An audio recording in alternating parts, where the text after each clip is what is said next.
All right, so get this. We're diving into One Perfect Couple, and let me tell you, this thriller takes the whole running away from your problems thing to a whole other level. Mm-hmm. It's about this scientist named Lila. Her career hits a snag, Mm-hmm. and she basically escapes into the world of reality TV, like specifically this show called Ever After Island. But surprise, surprise, this island getaway is anything but a paradise. Well, what's really interesting is how the author sets up these two totally different worlds.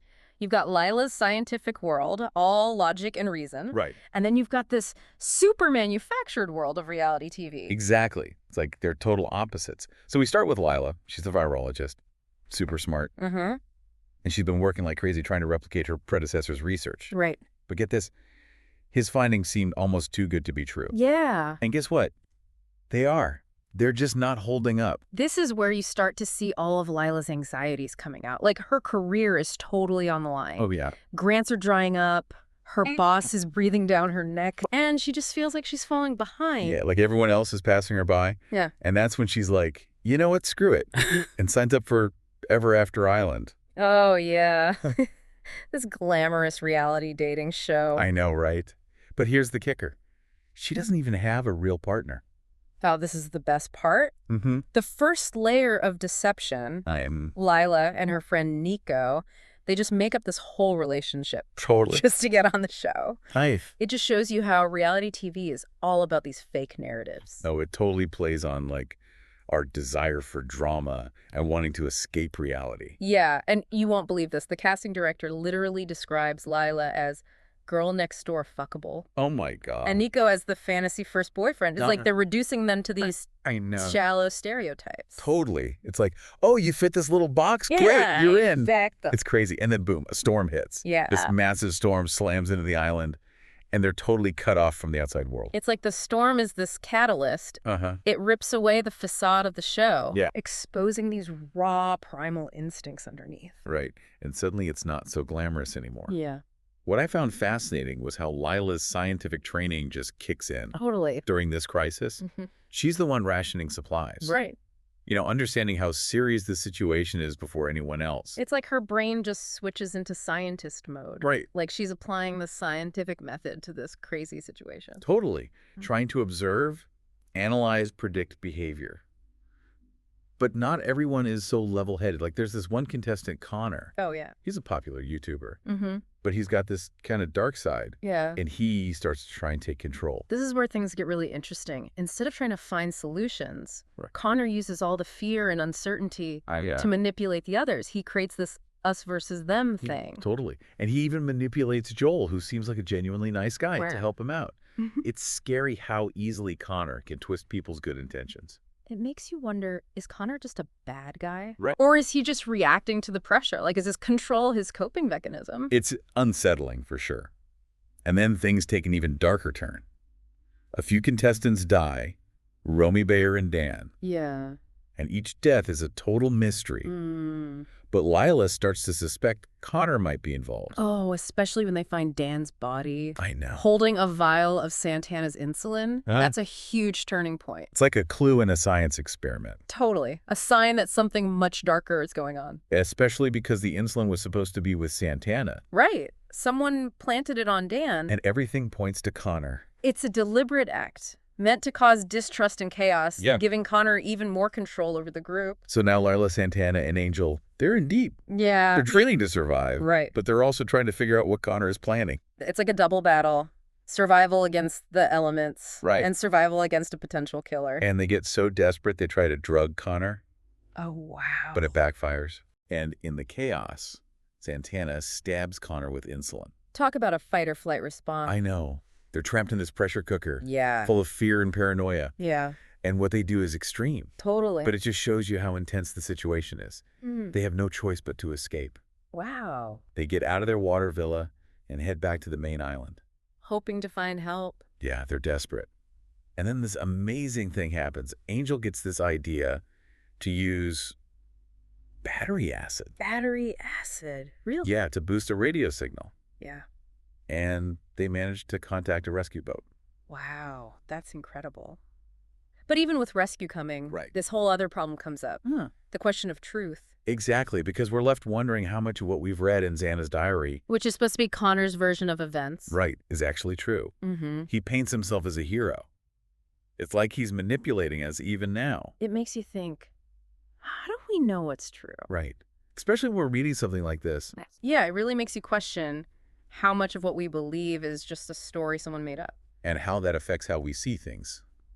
It's kind of scary when you think about It it. really is. You know, Yeah. it's crazy. Even with rescue coming, like right there on the horizon, the island just doesn't let go. Like it has this hold on them, especially Xana. Yeah. She's totally withdrawn, clinging to this messed up story where Connor's the hero. It's like a symptom of the abuse. Right. It's like a chilling reminder of how abusers, especially these master manipulators, they twist reality to stay in control, even when everyone knows the truth. And you can't forget, recovering from trauma, that takes time. It's a long road back. And Xana not talking, not wanting to face the truth, that just shows how deep it goes. And get this, Xana's diary, the one she wrote when she was under Connor's thumb, the media is calling it proof that he is a hero. Wow. They're portraying Connor as this selfless leader who sacrificed himself for the group. It's like the manipulation had spread from the island to the whole world. That's when the book really hits you with its message about how dangerous it is to just accept what you hear. Especially now with viral videos and news 24/7. It makes you wonder how much of what we think is true is just a story someone made up to control us. It's like, how often do we just accept a story without questioning it, without thinking about who's telling it or why? Exactly. We need to be more critical, question our sources, look at different perspectives, and when something sounds too good to be true, be skeptical. Like a scientist. Exactly. We have to be more careful about what we believe, especially now when manipulation and lies are everywhere. The novel doesn't give you easy answers, No, it doesn't. but it leaves you with this feeling, this unease Yeah. about what is truth Right. and how easily people can change what you believe. It's fiction, but it connects to this real fear we have about being controlled. Like, think about Lila and her research. The book seems to be saying that we should approach all information like a scientist.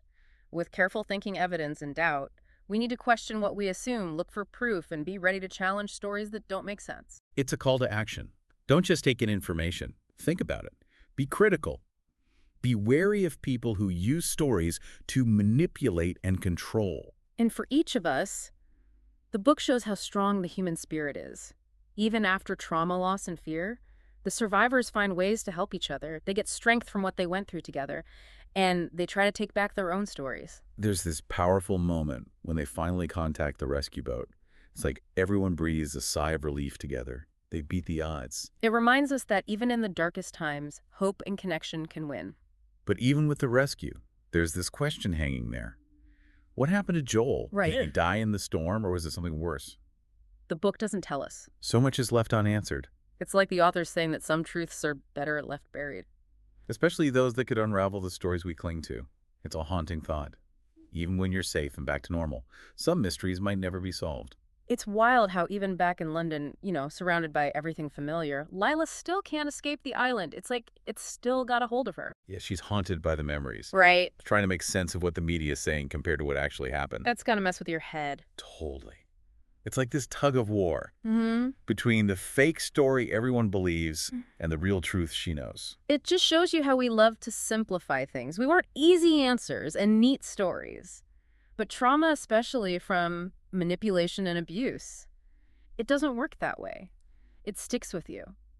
Changes how you see things, can even twist your memories. And for Lila, it's even more complicated because, in a way, she helped create Connor's story. Right, through Xana's diary. Yeah. Now she's not just dealing with her own trauma, Mm-hmm. but also knowing she accidentally helped make a dangerous guy look like a hero. That's a lot to carry. It is. But there's this hopeful side, too. Lila's determined to tell her own story, to live with the truth no matter how hard it is. That's what makes this book more than just a thriller. It leaves you feeling uneasy, but also makes you appreciate the power of personal stories and thinking for yourself. It really makes you think about the stories you encounter in your own life, to watch out for people who try to manipulate you, and to fight for what's real, even when it's tough. So as we wrap up this deep dive into One Perfect Couple, here's something to think about. If a good story can make a bad guy look good, how do we make sure our own stories are honest? How can we spot manipulation and challenge stories that just don't feel right? It's something we all face now with so much information out there, and this book shows us how important it really is.